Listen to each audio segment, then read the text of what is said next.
Hello, good morning students. Gurugram college के YouTube channel पर आपका हार्दिक स्वागत है।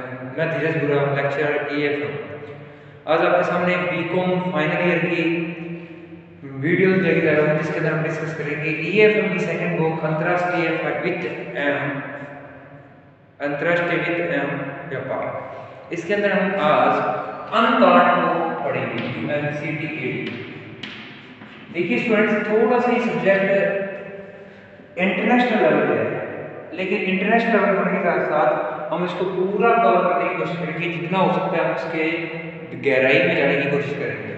तो सबसे पहले हमें ये पता होना चाहिए कि अंतर्राष्ट्रीय व्यापार को करने के लिए WTO होती हुई थी। बोल WTO है वर्ल्ड ट्रेड ऑर्गेनाइजेशन, विश्व व्यापार संगठन। और ये सब क्या करता है, अनकांट, इसको हिंदी में बोलते हैं अनकांट या अंकटाड।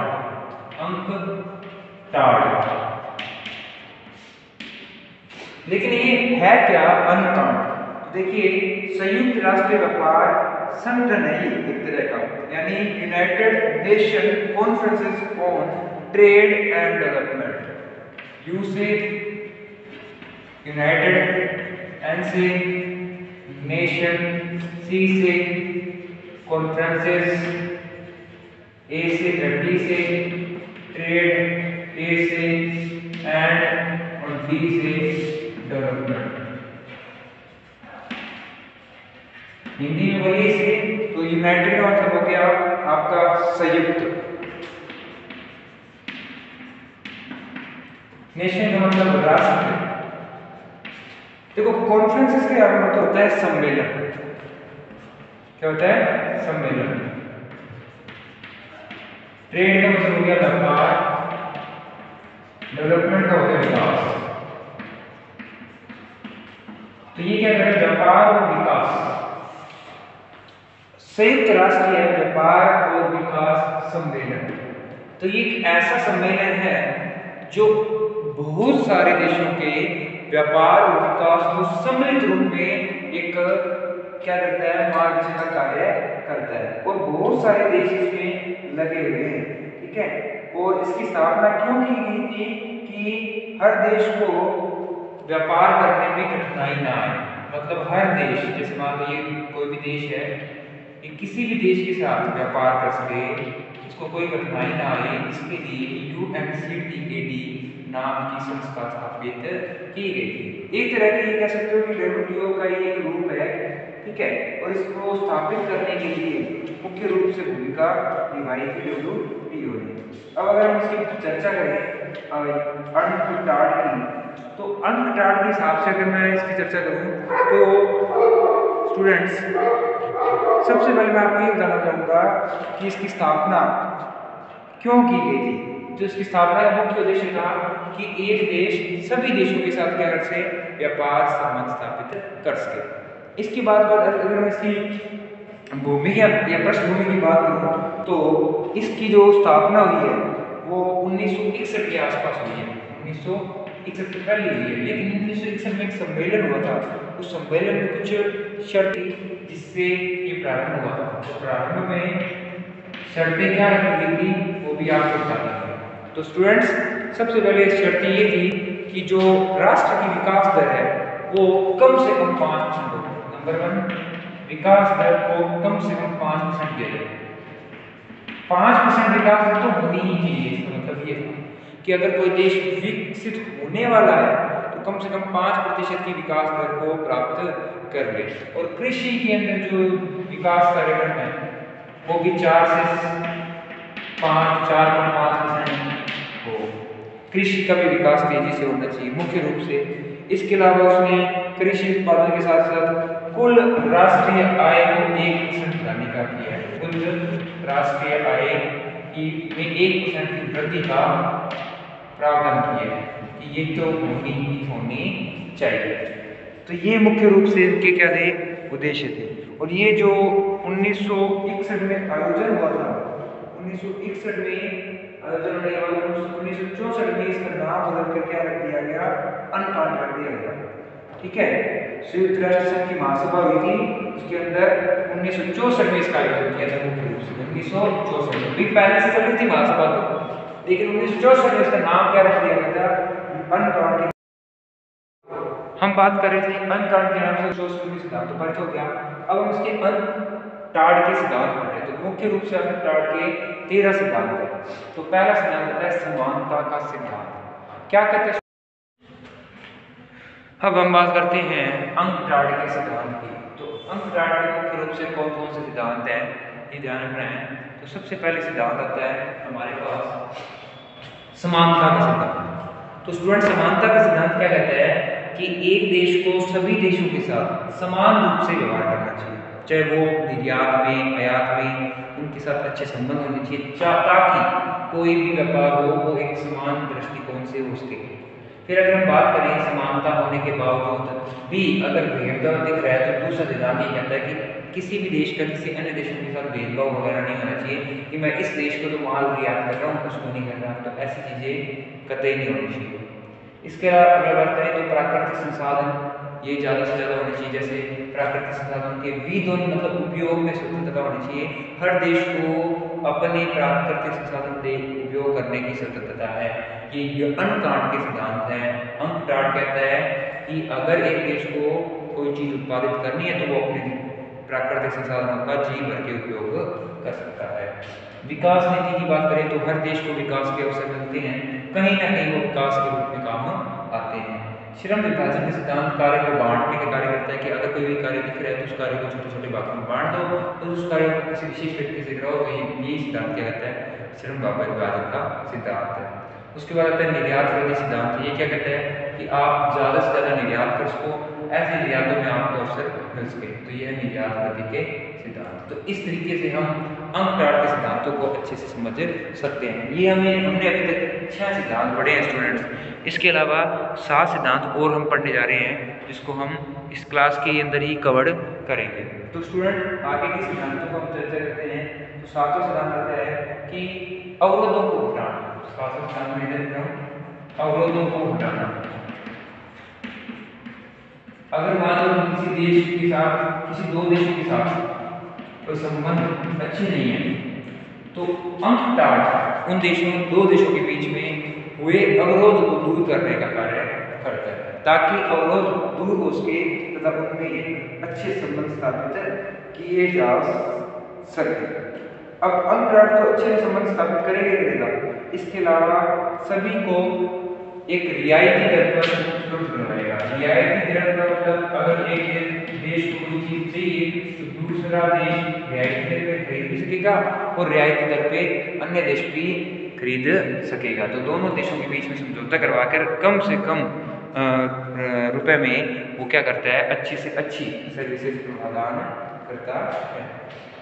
इसके अलावा अगर हम बात करें 9 नवंबर पर आती है हमारी विकसित राष्ट्रों को गठित या आर्थिक संघों को ऐसे बनाना, मतलब संघ बनाना। क्या बनाना? आर्थिक संघ की स्थापना। आर्थिक संघ बनाए गए जिसके माध्यम से वो एक देश दूसरे देश से कोई अर्थ से संबंधित कोई भी समस्या है तो उसका निराकरण अच्छे से कर सके। इसके अलावा अगर बात करें 10th की, तो विकासशील राष्ट्र मिलकर विकासशील राष्ट्र की स्थापना करें। विकासशील राष्ट्र की स्थापना की है।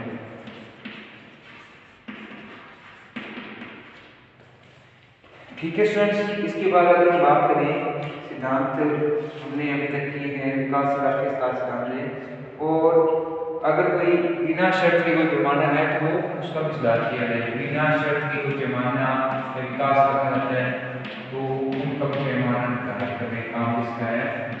अंकटार्ड का। पैमाने की गुणवत्ता, पैमाने का निर्धारण, तकनीकी सहायता, ये सभी अंकटार्ड के माध्यम से हो सकते हैं। ठीक है, कोई यातायात सुविधा चाहिए, कोई यातायात सुविधा प्रदान करनी है, यातायात सुविधा भी प्रदान करता है अंकटार्ड, और कोई आर्थिक सहायता प्रदान करनी है तो आर्थिक सहायता भी प्रदान करता है। तो यहाँ तक हमने डिस्कस किया है अंकटार्ड क्या है, अंकटार्ड के क्या क्या सिद्धांत हैं। इस तरीके से हम अंकटार्ड को अच्छे से समझ सकते हैं स्टूडेंट्स।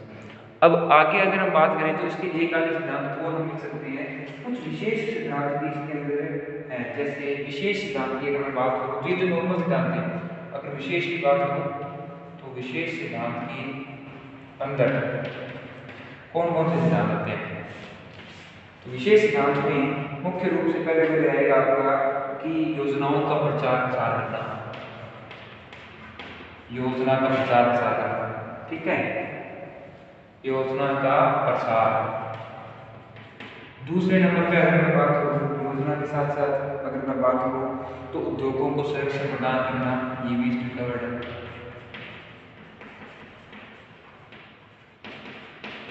मतलब अगर उद्योग कोई जोखिम में है या फिर कोई और अन्य उद्योग उसको कोई नुकसान पहुंचा रहा है तो उसको एक सहायता प्रदान का काम करते हैं। कोई उद्योगों को शोध संबंधी कार्य करते हैं तो ये कार्य भी कौन करता है, ये करता है UNCTAD। उद्योगों को शोध संबंधी सहायता उपलब्ध करवाना, कोई रिसर्च कर रहे हैं, कोई विकास संबंधी कार्यक्रम कर रहे हैं, कोई राशि पतन नीति है तो वो अपनाई जाएगी राशि पतन नीति, ठीक है। राशि पतन क्या होता है, डंपिंग ड्यूटी। क्या होता है कि कोई देश अन्य देश पे डंपिंग ड्यूटी नहीं लगाएगा, तो राशि पतन की मुख्य समस्या होती है। जैसे अगर हम कोई माल किसी अन्य देश से मंगवा रहे हैं तो हमारे देश की सरकार क्या करती है, टैक्स लगाकर वो गुड्स यहाँ के मूल्य के बराबर बेच देती है, जबकि ऐसा नहीं होना चाहिए। अगर हमारे देश में कोई चीज़ महंगी है तो हम बाहर से सस्ती मंगा रहे हैं तो टैक्स लगाकर उसको बराबर ना किया जाए। इस समस्या को बोलते हैं राशि पतन की समस्या, कि जो हमारी राशि है वो हमें अगर सस्ती मिल रही है, मान लो कि चाइना के अंदर खिलौने हैं वो हमें यहाँ से सस्ते मिल रहे हैं तो हमें मंगाने चाहिए क्योंकि हमारा उत्पादन उतना लग जाना है। जबकि ऐसी चीज़ें अगर हम बाहर से मंगाएंगे तो कहीं ना कहीं हमें नुकसान भी और कहीं ना कहीं फ़ायदा भी है। तो हर चीज़ देखनी चाहिए कि हमें हमारे चाइना के साथ संबंध कैसे हैं और हमें क्या करना है क्या नहीं करना, वो चीज़ें आपको ध्यान में होनी चाहिए, ठीक है। इसके बाद अगर मैं स्टूडेंट्स आगे बात करूँ तो वैज्ञानिक नीतियों को भी ध्यान में रखा जाए।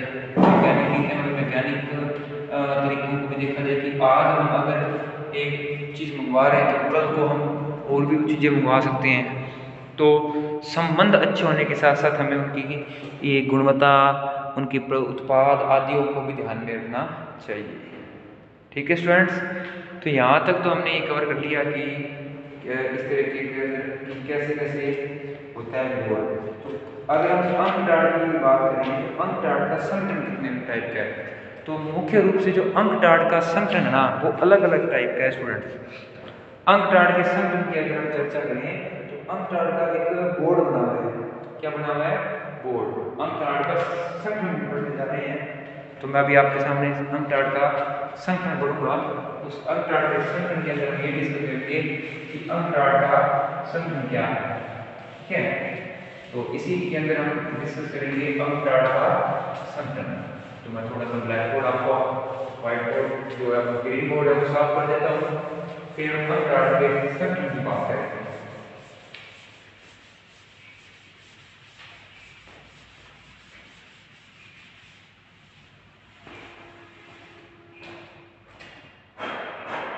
अंकटाड का संगठन, ऑर्गेनाइजेशन ऑफ अंकटाड।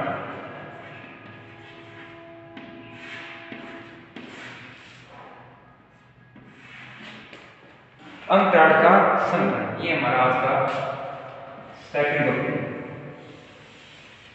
अब अंकटाड है क्या, अब अंकटाड के लिए बोर्ड बनाया गया है पहली बात, ठीक है। तो अंकटाड सब एक सचिवालय है जो जिनेवा में स्थित है। ये कहाँ स्थित है, जिनेवा, स्विट्जरलैंड, यहाँ स्थित है, ठीक है। पहली बात इसका मुख्यालय कहाँ है, तो ये एक सचिवालय है, सचिवालय है और इसका मुख्यालय कहाँ है, स्विट्जरलैंड में है, स्विट्जरलैंड के जिनेवा में, ठीक है। और इस बोर्ड के अंदर 55 सदस्य हैं। कितने सदस्य हैं, 55 सदस्य जो इसमें नियुक्त हुए हुए 55 इसके अंदर मेंबर हैं। और इस मेंबर का जो टाइम पीरियड है वो 4 इयर्स है, 4 इयर्स, 4 साल तक ये क्या करते हैं, व्यापारिक कार्य या व्यापारिक गतिविधियां संचालित करते हैं। और बोर्ड लगभग एक वर्ष में 2 सभाएं आयोजित करता है और दोनों सभाओं से जुड़ा हुआ है। वर्ष में 2 सभाएं आयोजित होती है, 2 मीटिंग्स होती है, उस मीटिंग से क्या होता है, जुड़ा हुआ होता है। और अगर हम बात करें तो इसको अगर अच्छे से करें तो इसमें 2 तरह की कमेटियाँ होती है।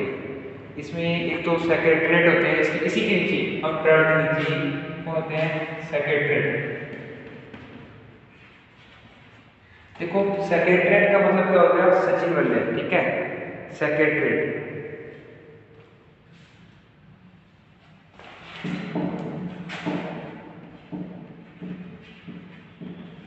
सेक्रेटरीट और सेक्रेटरीट के नीचे स्टूडेंट्स क्या होते हैं, सेक्रेटरीट के नीचे क्या होते हैं, ट्रेड एंड डेवलपमेंट बोर्ड। कौन होते हैं, इसी को बोलते हैं सचिवालय। और इसी के नीचे होते हैं हमारे ट्रेड बोर्ड होते हैं। क्या होते हैं, ट्रेड बोर्ड यानी व्यापार अधिनियम, ठीक है। अब स्टूडेंट्स अगर हम बात करें इसके अंदर हमारी 2 चीजें आती है, समितियां और उप समितियां, समितियां और उप समितियां।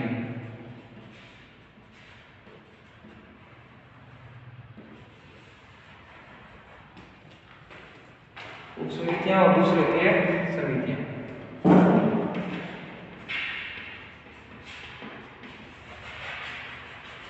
ठीक है। अब हम बात करें तो इसके अंदर हमारे मुख्य रूप से समितियों के अंदर हमारी अलग अलग समितियां आती है। कौन कौन सी आती है, 4 समितियां आती है, वस्तु, निर्माता, जहाज रानी और सेवाएं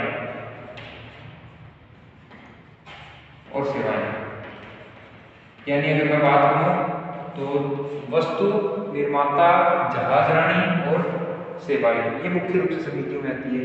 और उप समितियों में हमारे पास क्या आती है, तो वस्तु, वरीयता और विशेषज्ञ। वैसे तीनों स्टार्ट होती है, वैसे वस्तु, वरीयता और विशेषज्ञ, ठीक है। यहाँ तक चीजें क्लियर है? तो हमारे साथ जुड़े रहने के लिए धन्यवाद। इसी तरीके की वीडियोस हम लाते रहेंगे।